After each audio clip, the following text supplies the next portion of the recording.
আজি ৰাতিপুৱাই ওলালোঁ বৰপেটাৰ সৰ্থেবাৰীলৈ আৰু আজি এই 30 মিনিট ব্লগটোত আপোনালোকক স্বাগতম জনালোঁ।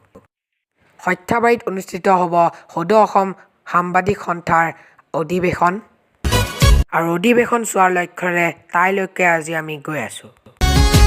এয়া আমি আহি পালোহি ওৰাং আৰু ওৰাঙত একাপ আমি চাহৰ জুতি ল'লোঁ আৰু ওৰাঙৰ ৰসগোল্লা বিখ্যাত আপোনালোকে নিশ্চয় জানে। আৰু নেশ্যনেল হাইৱে প্ৰাকৃতিক সৌন্দৰ্যৰ মাজেৰে আমি এতিয়া যাত্ৰা কৰি আছোঁ সৰ্থেবাৰীলৈ।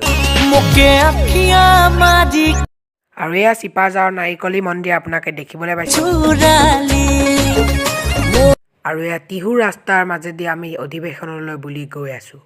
এই ৰাস্তাটো বহুত চমু সৰ্থেবাৰীলৈ যাবলৈ। আৰু এয়া আমি আহি পালোঁ সেই অধিৱেশন থলীত আপোনালোকে দেখিবলৈ পাইছে সৰ্থেবাৰীত। আৰু আপোনালোকে ছেকেণ্ড পাৰ্টটোলৈ অপেক্ষা কৰক ইয়াৰ বিষয়ে চাবলৈ।